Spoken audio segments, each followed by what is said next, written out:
We've talked a lot about Josh Giddey's production, a lot this offseason and during this preseason, but we haven't talked about the contract.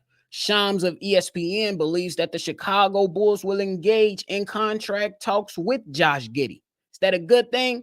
Is that a bad thing? And then tonight, Lonzo Ball returns. Y'all know we gonna talk about it, break it all down, but you gotta hear the music first. Cognac, gang.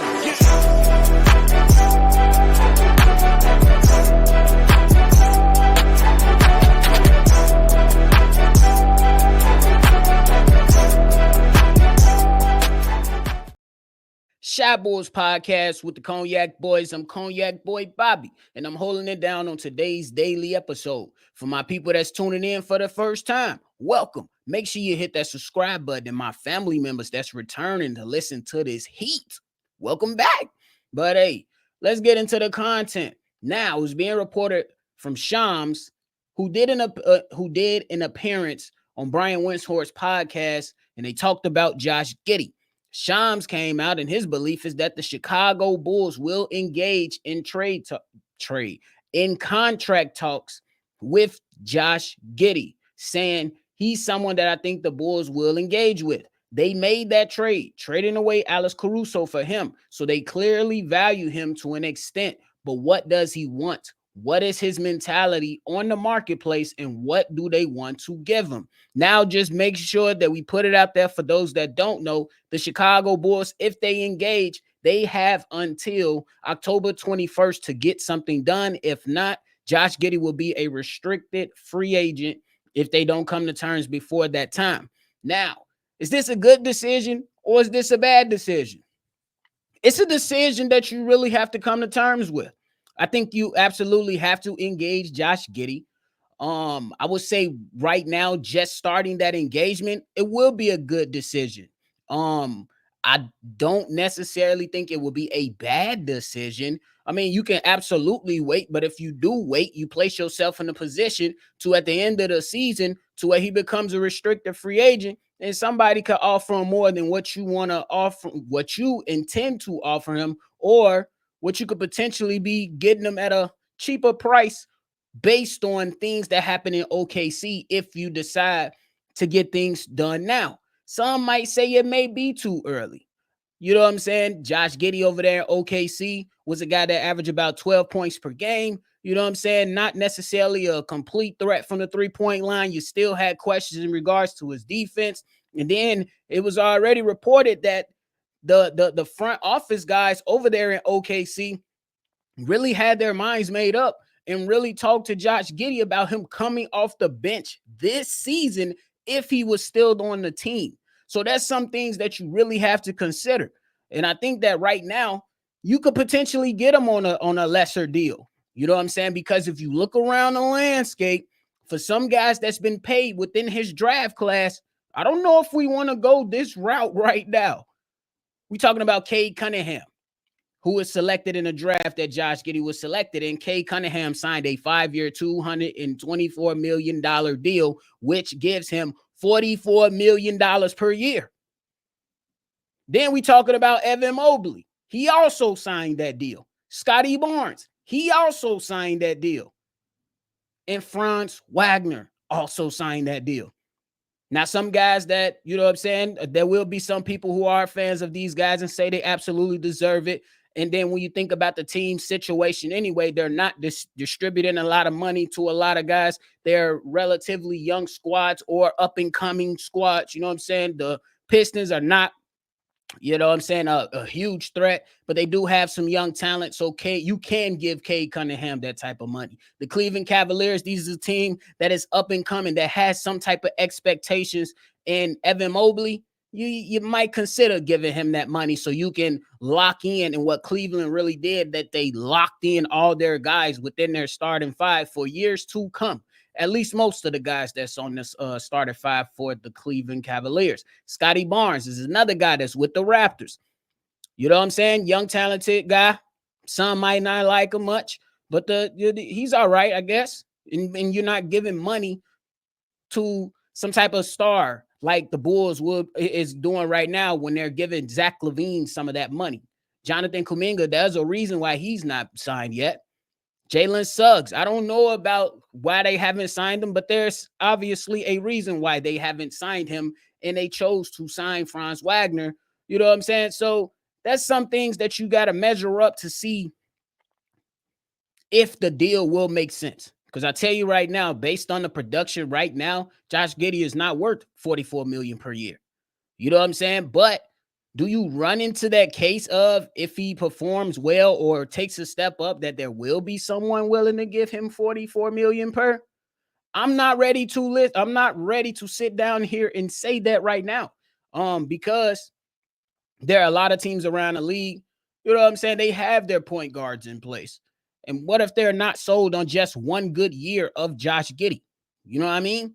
Like he was taking his strides forward. You know what I'm saying? He was improving. But last year, it could have really put a dent in the thought of him being something other than what he was last season for certain people who may not want to pay him. So that's something that you absolutely have to look at. And I tell you right now, I'm not ready to give him $44 million. But if you can get him somewhere, maybe a $90 million contract like you gave Patrick Williams, okay.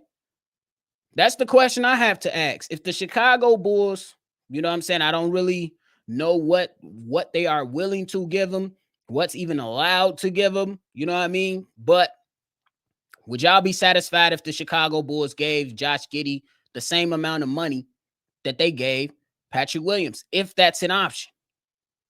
If that's an option, are you ready to give Josh Giddey 90 mil? Would you look at that as a bargain deal? I would tell you right now, I would say that is a bargain deal based on his production compared to Patrick Williams' production up to this point of their careers. I will say that Josh Giddey has been better. So getting them at a deal that's kind of around the number of a Patrick Williams, it's not a bad deal if you looking at it. And I already said it, and I've been saying it. So for those that don't know, I said it like this. When the Chicago Bulls traded Josh Giddey for Alex Caruso straight up, that lets me know they have plans of keeping him here for the future. And there's no pick that the Bulls believe that they could have gotten from OKC that they could have brought in that they believe will be better than a Josh Giddey. That's what the trade lets me know. So at the end of the day, I say you get to the table. And if you can get a deal that makes sense, cool. But there's no way in hell should you be overpaying right now. But I think that's why you get to the table right now, so you can take advantage of what's already been done. You know what I'm saying? I know that a lot of these contracts come down to what can you do for us in the future, but you also have to consider what has been done up to this point of these contract talks. And up to this point to these contract talks, if we keeping it a buck, I hope that Josh Giddey rises up and be the player that I would like him to be, which is a guy that comes out, give the Chicago Bulls 16, 6-6, shoots the ball well, rebounds, get the thing, you know what I'm saying, operated for and get things set up for the squad, and we move on. But is that $44 million worth? It's a question the Chicago Bulls going to have to answer for themselves. But y'all let me know how y'all feeling about that down below. Would you give Josh Giddey the contract right now? Or what contract, what dollar amount would you be looking to give Josh Giddey? Please don't say that you ain't giving them nothing, because y'all know they're going to have to give him something if they want to keep him around. If you just traded for Josh Giddey with no intentions of keeping him around without getting any draft capital, that's front office malpractice. That's just idiotic and stupid. But what else is new with the Chicago Bulls? We shall wait and see what happens for sure. But before we get up out of here, got to talk about Lonzo Ball making his return tonight. Ladies and gentlemen, tonight the Chicago Bulls will take on the T-Wolves, and we will see Lonzo Ball for the first time since January of 2022. Man, it's been a long time coming for Lonzo Ball, but I'm excited for him. Well, I'm going to be way more excited once I see him on the basketball court. We've been waiting, y'all. We've been waiting. And the good thing is what I think is going to be interesting is that A lot of the starters, shit, hell, all the starters sat out the last preseason game, but they knew that Lonzo was gonna come back for this game. I'm interested to see if all those starters return, so you can really see how Lonzo Ball can fit within your vision of where you want to be moving forward, and to see if Lonzo Ball can provide you with anything. I don't know. We obviously know there's going to be a minutes restriction, but how many minutes does he start off with? Is it 10?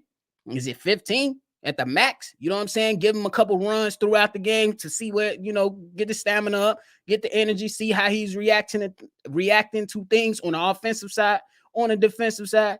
It's going to be really, really interesting. The thing I'm looking forward to the most is number one, it's two things. Number one, I'm looking forward to seeing Lonzo Ball passing ability just be out there on display again.